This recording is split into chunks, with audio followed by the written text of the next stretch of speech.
Well, South African President Cyril Ramaphosa is currently in Kuala Lumpur in Malaysia for the final leg of what has been a physically as well as diplomatically demanding tour of Southeast Asia. On Sunday, the president is scheduled to participate in the prestigious ASEAN Summit, which is a key engagement that underscores South Africa's strategic pivot towards the Asian continent.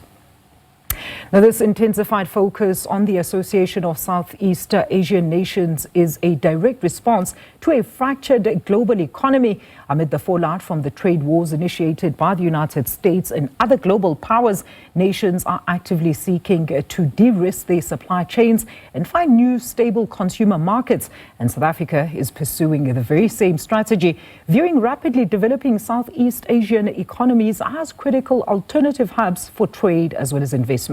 Now, the participation in the summit following the high-level visits to other nations within the region signals a deeper commitment from Pretoria to strengthening South-South cooperation and ensuring its very own economic future is built on a more diversified and resilient international partnership base. All right, let's further expand on this discussion by welcoming Mr. Thembisa Fakude, who's a senior research fellow at Africa-Asia Dialogues, or AfriSed. Mr. Fakude, it's always a pleasure. So welcome. So President Ramaphosa, extremely busy canvassing right across Asia, pushing for fresh bilateral and strategic economic partners. It's about time. That's the bigger question. Will it be in time to resolve our current fractured relations and bring about the much needed economic and trade deficit relief? I think so. I think what South Africa is trying to do at the moment is to expand and extend the market of its goods and services. And Southeast Asia has been having the appetite to consume some of what we produce in this country. And it's interesting, of course, if you look at the composition of the delegation that's accompanying him, including Minister Park Sao, who has been at, difficult in terms of negotiating the reduction in tariffs. And hopefully what the United States has since indicated that they will reject, you are likely to have Vietnam, Indonesia, and Malaysia now coming in and consuming that. So it's likely to be a positive meeting, and the fact that we've got that Asian Summit taking place is going to be a one-stop shop for Cyril Ramaphosa and his delegation. And what can South Africa benefit from through the South-South relations, Thembisa? Where should our driven focus be, taking into account our mass exodus of some key companies, bleeding jobs, resulting in stagnant economic growth? We do, as a country, largely export raw commodities, your minerals, your ores, and even fuels, as opposed to, for example, Vietnam's mainly manufactured goods. Yeah, well, the South-South cooperation has always been there, but it's been mainly political. And I think what President Cyril Ramaphosa and the South African government is trying to do now is to emphasize on consumption, because even the Asian countries are facing the same problem, of course, except for Indonesia, who happens to be lovey-doving at the moment with Donald Trump. But the other nations are really looking at alternative markets because they are also hit by these high tariffs.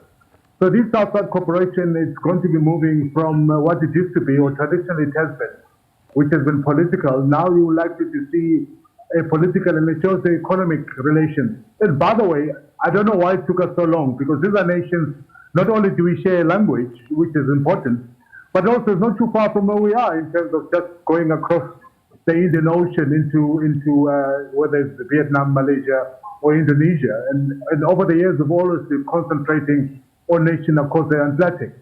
The only concentration has been had over the years has been China, but now I think this indicates that South Africa is likely to now open up its market to our neighbors in inverted commas across the Indian Ocean. And that's exactly the relationship I was coming at there, Thembisa, because at the South Africa Business Forum, the two countries committed to serve as vital bridges between Africa and Asia, essentially connecting supply chains in key multi-sectors as a direct response, as you alluded to the tariffs, as well as seek to diversify export markets, which, interestingly enough, there is no Vietnamese investments in South Africa currently, and one wonders why. Yeah, it's because we have not been putting effort. As I said, notwithstanding the distance. Many countries have to go via Suez Canal into Atlantic. But what we see with these countries that are bordering the Indian Ocean, we have not really worked very hard in terms of attracting their interest and their goods, and they're exposing them into our market. But because of what has happened with the tariffs, you are now seeing an interest from the South African government in terms of extending those relationships and making sure that we start dealing with these alternative markets for us. Unfortunately, it has to take companies such as Goodyear in Gobeka to close down, in East London to close down before we could wake up to the reality that we can't continually depend on one particular market.